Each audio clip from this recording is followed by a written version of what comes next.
What is art? A philosophical question that perfectly exemplifies philosophy. Hello and welcome to the Not-Quite Humanoid Typhoon.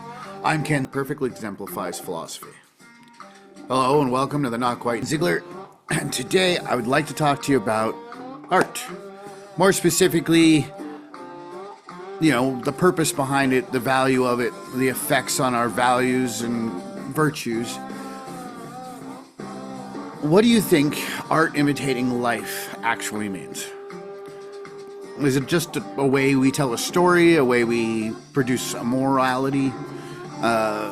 Is it a way that we're able to teach children lessons? What happens when life imitates art? What happens when we continue the cycle of an interpretation that becomes the reality, and that reality becomes the interpretation to become a reality for someone else? Are we just continuing a cycle? Are we learning nothing from it? For the curious, I'll make it easy for you. The Not-Quite Humanoid Typhoon is named after the actual humanoid typhoon, which is Vash the Stampede from the Trigun anime. He's an artificial life form, and I have a particular affinity towards AI and the ethics behind, AI tech, an industry that definitely could use a bit more of an ethical insight. And the thing I liked about Vash, even when it came back in '98, was that his hero's story is an ethical quest, right? It's his own virtues to never bring harm, because there's got to be a solution where nobody has to die. It's almost like his mantra that he exists throughout the entire series. Now, Vash and his brother Knives are both artificial creatures because they're born as the essential pieces to the power plant, right? So they're the ones that generate the power for society. They were created by mankind, basically, to become what we use our AI today for, the enslavement of our own design. The only difference was Knives and Vash were both born outside of their containment. So they were able to experience more life than their counterparts of the same species. But to that goal, because of the artificial intelligent concept behind it, I just feel a strong affinity towards the actual, topic at hand. But I digress. We should get back to what I was talking about. What is art? To ask what is art is a lot like asking someone to explain their own ethics, right? There's no consistent answer. It's all a subjective interpretation of our reality. So it really comes down to is each individual will always have their own answer, which means no one's right and no one's wrong, because only you really get to decide what you see as art, what you see as ethical. Right and wrong is really a very interpersonal kind of thing. How are we supposed to dictate to others their right and wrongs and still call ourselves virtuous people? So can we do the same with art? Can we dictate to someone else what art is? Or should we be allowing everyone else their own interpretations? So when I ask, what is art? Why do creators borrow from reality? We learn through life through many forms of art, and perhaps that's an avenue of where we can describe it. Art is education. Shakespeare to Star Wars, Taylor Swift to Mozart, Picasso to Banksy. They all have various messages that they're trying to portray. There's lessons there on morality, lessons on life, on maturity, on how to conduct ourselves throughout the journeys. I would almost say that in modern society, more of us have learned our virtuous lifestyles through media than we ever did through society on an interactive basis. It's almost like we don't trust each other enough anymore to say what's right and wrong based on our interactions. But we know what's right and wrong based on the interactions of Luke Skywalker and Yoda. Do or do not, right? But each work has lessons that when we pass those lessons along, the question is, are they going to be lost in translation? Because it's not blatantly obvious. But under that definition, why would an artist be so adamant about copyright or plagiarism if art was truly about education? Shouldn't education be one of those things that's accessed by everybody, everywhere, all the time, right? So we can't really just dumb it down and say, oh yeah, art is education. It's clearly, there's so much more to it than that. And then you look at how an AI uses the generative algorithms to duplicate the work of artists.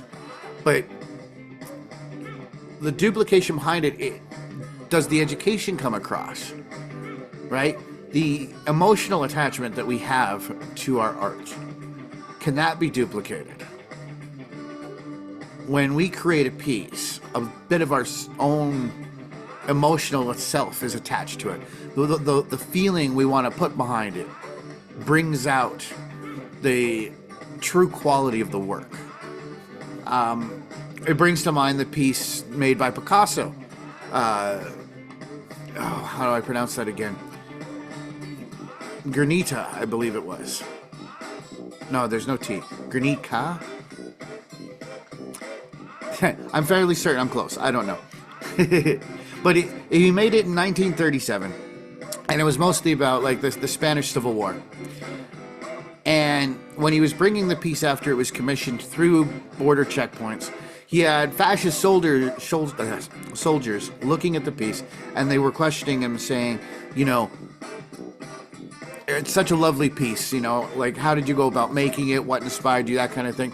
And Picasso had probably the most profound responses to the fascists' questions, right? He said, it's not I. It was the likes of you who made it. So, of course, as the creator of the work, Picasso would claim his muse being the creations, where his surrealism was more of the reflection of his perception, right? So that piece has henceforth become a renowned anti-war, anti-fascist piece of work that, to this day, could exemplify exactly what we should be avoiding. The question here is, if we're not teaching the masters anymore, people aren't learning classical art or the meaning behind art, are those lessons being taught? I would say we lost a lot of great examples of our reflections of time and truth, history, through the means of modern political extremisms. We have people actively destroying classical works of art, statuettes, religious pieces, simply to protest our society for whatever reason.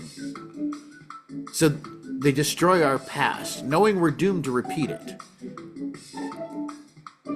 Like, the very act of destroying history like that, by definition, is an act of terror. So why do they think that anyone would want to join their side in the argument when they're behaving with terror as the motivation to follow their dictation of policy?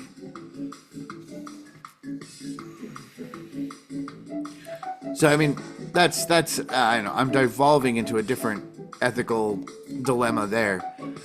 But it's food for thought, isn't it? Right? It's the way we treat our art is equivalent to how we value it by what it means to us, as what we say it is to begin with. So if we continue to take our art for granted and we still haven't achieved a consensus of what it means, what's the point? Take the piece Comedian earlier last year. You know, it was banana that duct taped to a wall. And it's one of three pieces that was bought for $6.2 million. The crypto trader who bought it walked up and promptly ate the banana. Now, what was really the art? The banana duct taped to a wall? Or was it the, you know, purchaser of that banana consuming it in front of a crowd to proclaim that, you know, the concept of the consumption was the actual concept itself. I mean, how profound is that? It's a concept art that requires consumption to be the concept. Whereas the gallery itself was remarked as saying that the piece was kind of an exemplification of modern society, our obsession with value and social structures.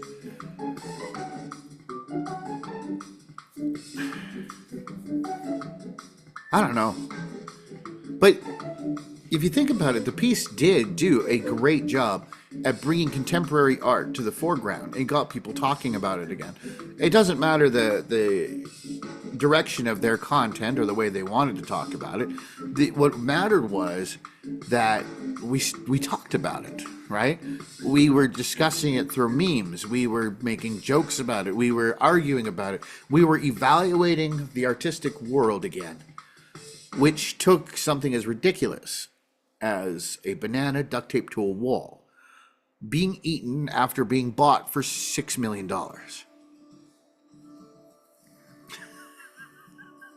I mean, say what you want about like the artistic world being corrupt with money laundering and influencers and everything like that. It really is a unique experience to believe that once the artist has made his art, it's no longer in his hands how we decide to interpret it. So now we have another definition to what is art, right? It is the interpretation that we, as the audience, put on it. The artist no longer matters at that point. How we decide to define our reality includes how we're defining the perception others offer us of their reality. And now, of course, this brings in, argumentative pieces when it comes to artificial intelligence. If we're looking at AI and asking it what art is, can it actually give an answer? Now, I would argue that the generative artificial intelligence just give a jumbled up mix of words that the algorithm states is the most logical combination of, letters to give the correct response. But the reality of that is it's just a random duplication of what somebody else said in the past, at best. Now, there is things to be said about the future pertaining to the artificial general intelligence, but would that actually be able to generate a unique answer? Is it actually going to be thought up?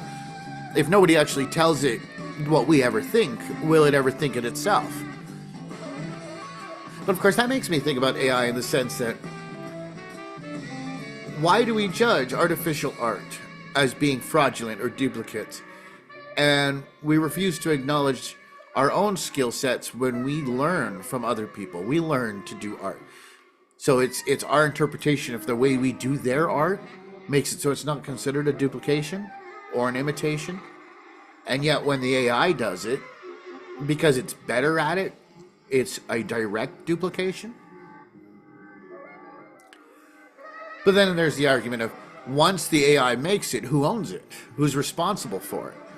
If the AI corrupts it, or corrupts the user doing it, or even worse, makes the situation palpable so that people come to harm because of it. Who takes responsibility? Who is the one who's going to have the moral outcries against them to correct the situation?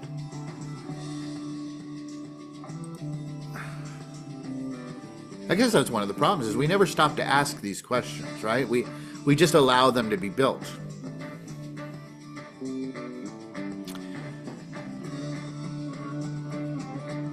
But, the thought when it comes to the ethics of AI and tech in general, right? It's much like the question, what is art? We're stuck with this quandary of how do we derive an answer? Of course, you're probably listening to me going, well, give me an answer. But the whole point of this isn't for me to give you an answer. The entire purpose of this is for me to ask the questions and for us to think about it together. Right? If we exist in a world where we don't do anything unless we're spoon-fed the responses, what good is the brain that we've been gifted? So on a critical thinking perspective, consider this an exercise. We're going to put the brain on the treadmill a little bit, and I want you to tell me what you think your answers could be by the end of the video. It gives you something worth commenting about, I guess. But, you know, we could also consider ethical masters and their perspectives when it comes to, you know, the artistic world. One of my favorites would be Kant. You know, he truly believed that as long as people were the end of the means, not the means to the end, it was arguably an ethical thing. But he respected truth. There was a dignity in representation. So, you know, the misrepresentation of figures in media. You take Marie Antoinette, when they quoted her for saying, "Let them eat cake." She didn't actually put it in that way. She may have said, "Let them eat cake," but the intent behind it was recorded as being, you know, why should I eat the cake from the flour I have? Give them my flour. When she was told her flour was so refined it couldn't make bread, it was designed for cake. That's why she said, "Let them eat cake." She wanted them to take from her stores, to take from her food, give it to the poor. But the exploitation of the rioters, of the people, to overthrow the regime, used "let them eat cake" as the vital sentence to create upheaval. It was a total misrepresentation. It is the way we defined propaganda according to the written word. It was groundbreaking in the sense that they used newspapers for the first time to outright destroy the culture that they had and build one anew. To this day, we have politicians who constantly misquote "let them eat cake," because I would argue most of our politicians have never been educated in politics. But that's another video for another day.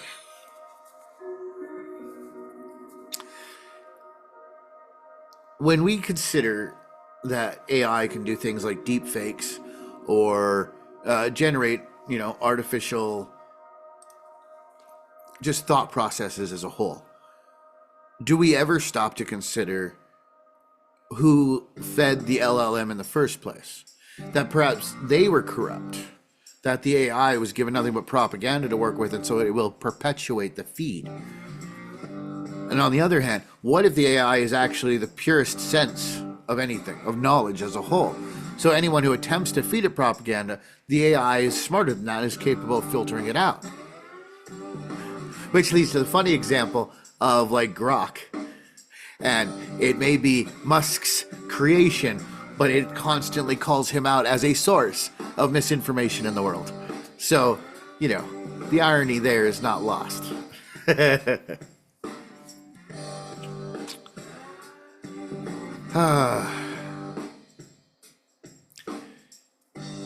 Anyway, I digress. I got to get back on subject here. Would we consider it unethical to take Carrie Fisher, for example, and bring her back to life for one more film in the Star Wars universe? I mean, arguably, you know, Queen Amidala is still alive. Or not Queen Amidala, sorry. Princess Leia. I'm having a moment. Queen Amidala's definitely passed on. That's Natalie Portman. But gaff aside, if we brought Carrie Fisher back for one more film, like in the 10th installment, as it were, would we argue the ethics about using deepfake technology to bring her back for that one more film, just so we could officially kill off her character so that there could be closure on the storyline front? I mean, would it be right to do that? Would it be a misrepresentation of Carrie Fisher as an artist? Now, a utilitarian might actually balance the benefits of the artistic expression and the potential harms that it could bring. So bringing someone back from the dead using deepfake technology, on a utilitarian perspective, might say, hey, it brings about happiness. It is good. But on a Kantian argument, right, it's so easy to misrepresent a person's work because they're not there to say, hey, I wouldn't say that, I wouldn't act that way, that's not my behavior, that's not the way I interpreted the character when I did it.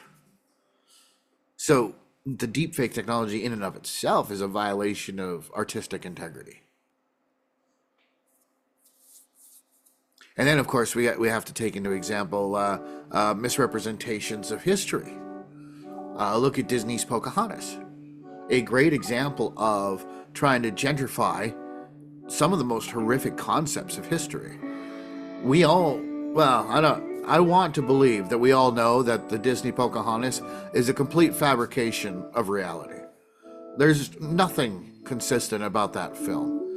Pocahontas being practically prepubescent when literally kidnapped by John Smith, not by choice, but literally by force. The violence that was committed upon her body, amongst her peoples, the land that they owned, all because the Europeans who landed there felt that they had the God-given right to run amok because they sailed a boat across some water.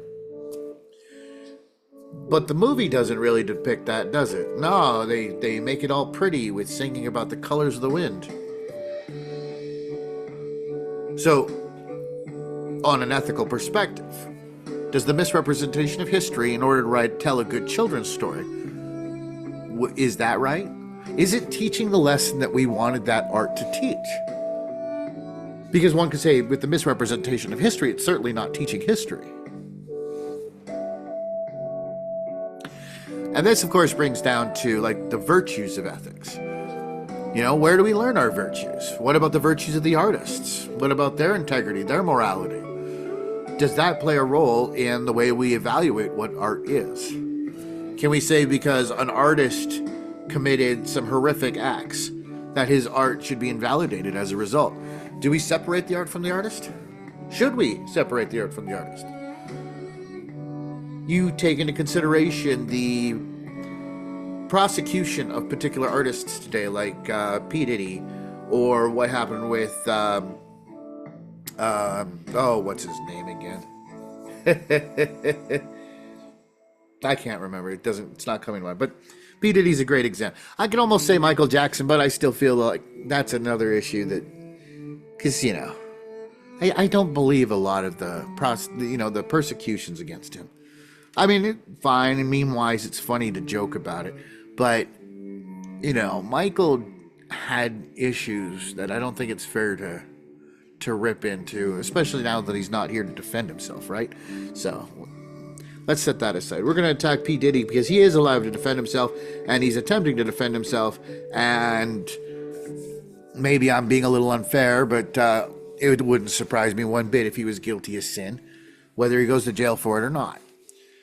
That's an entire, again, another video. But do we take all of the work that he's produced over the years of his violating of other people's rights, and do we just baby with the bathwater, just toss it all out, just because the morality of the maker, is it reflected in the work that he produced?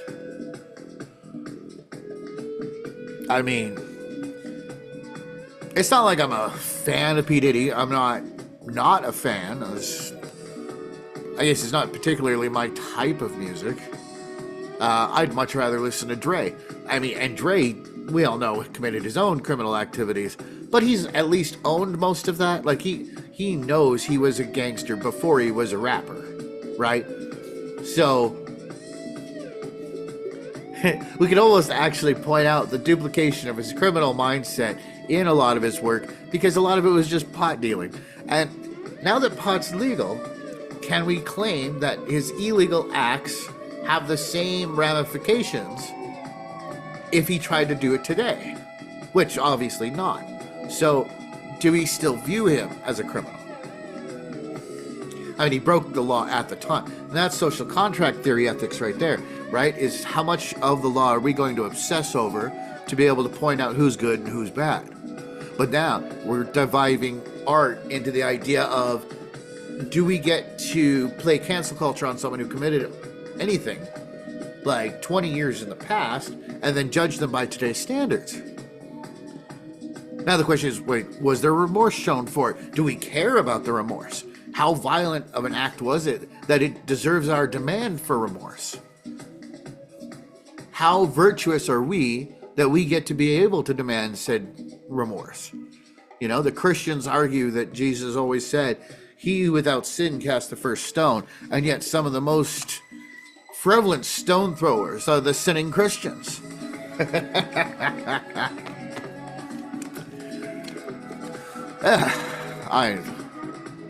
Yeah. but you take a virtuous artist like Banksy, on the other hand, who arguably hides behind his anonymity so that his work speaks for itself. But by remaining anonymous, does Banksy's work properly portray the message he wants to say? Because he's not there to give any representation to it, so it's 100% of an interpretation on his criticisms of capitalism.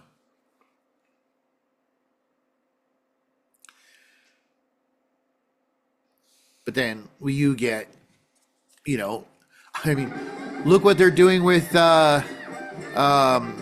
what's his name again? Tupac, right? Rest in peace, Tupac, but he's been gone for many years at this point. I don't even feel like looking it up. It's just too many. How is there still new music for Tupac coming out? Right? It's like at some point we have to say an artist passed away. Bring on a new artist to say the message. Right? Do we have to keep digging up the old one? It feels like blatant exploitation. At least to me. Right? So the ethical aspects to that art would be, are we allowing the acceptance of art that is someone else's interpretation and then misrepresented as somebody else's, who's no longer there to say, I don't want that representing me? I mean, does my naming this project after another form of art and a character that I respect as a homage, is that a violation of an ethical aspect or a virtuous meaning? So I can garner attention or attraction just simply based on people who might understand the meaning behind the name. Or maybe it's just so long-winded that people aren't going to want to talk about it. But, yeah.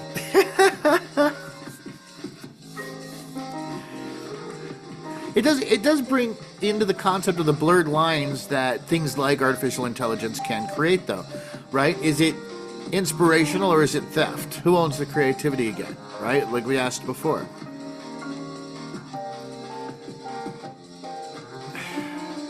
If AI is able to be mistaken as someone else, like Tupac in a holographic sense when someone created it,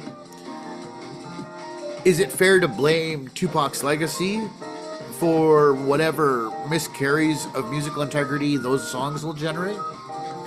Or I think it was sometime last year, they made George Carlin as an artificial AI and claimed that a new set piece was made using an AI totally trained on George Carlin. So it should have been a perfect duplicate of him.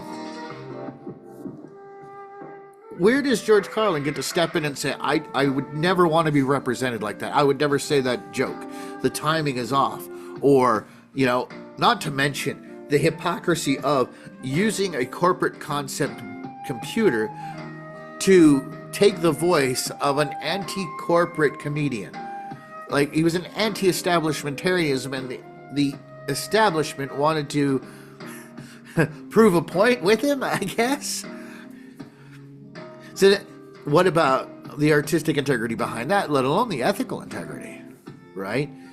Those raise even more questions that, at the time, I think a lot of people came out and asked it, and it luckily stopped there. It didn't perpetuate. But it's happened once.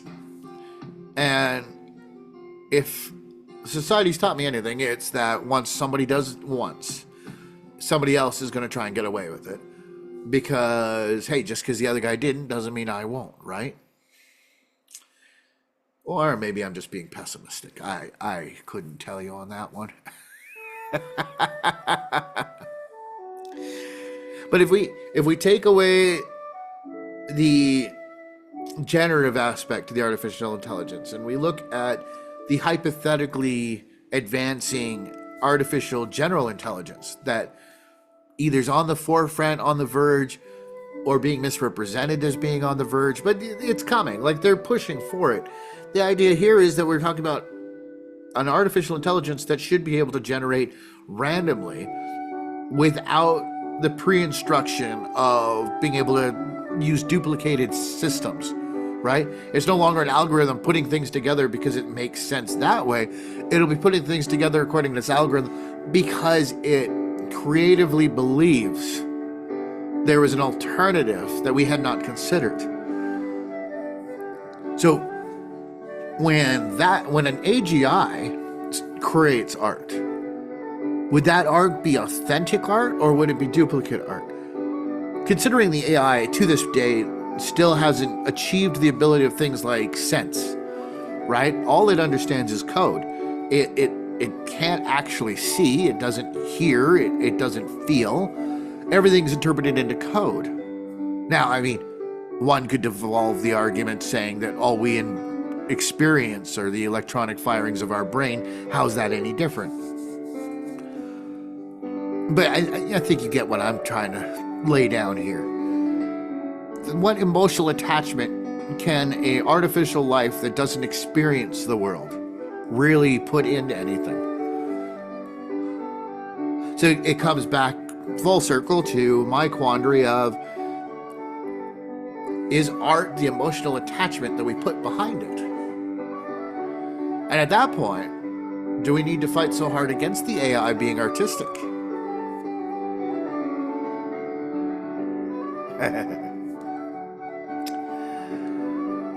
The power and responsibility of art imitating life. I mean, okay, you know what? Let's wrap it up for today. I want to take a moment and consider art. Whether born of human hands or algorithms, carrying the immense power that it has. It can educate, inspire, provoke, even heal. But that power comes, like Spider-Man would say, with great responsibility. It's the honor of truth that it reflects, right? It's the balance it benefits against its harms, and the way we weld it to increase our own integrity or the care that we have for it. I know I started with asking, what is art? Who owns it? When it imitates life, or when life imitates art, what ethical boundaries do we have to navigate?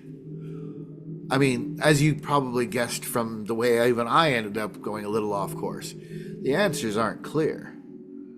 But perhaps that's the beauty of art, right? The ambiguity of the challenge behind the question, let alone the creation. You know, to feel deeply and to grow. As for the homage, the Not-Quite Humanoid Typhoon, I'm going to leave you with this. Vash the Stampede was a fictional character, but the virtues that they had him teach were anything but fiction. His journey taught hope, resilience. You know, it was the relentless pursuit of doing what's right, even when the odds were insurmountable and completely against him.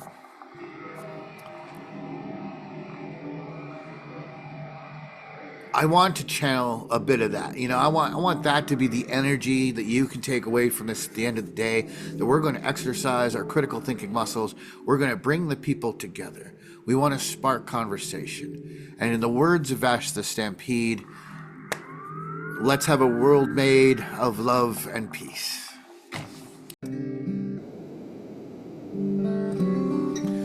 So don't forget to like, comment, and subscribe. Thank you for listening, and join us next time on the Not-Quite Humanoid Typhoon.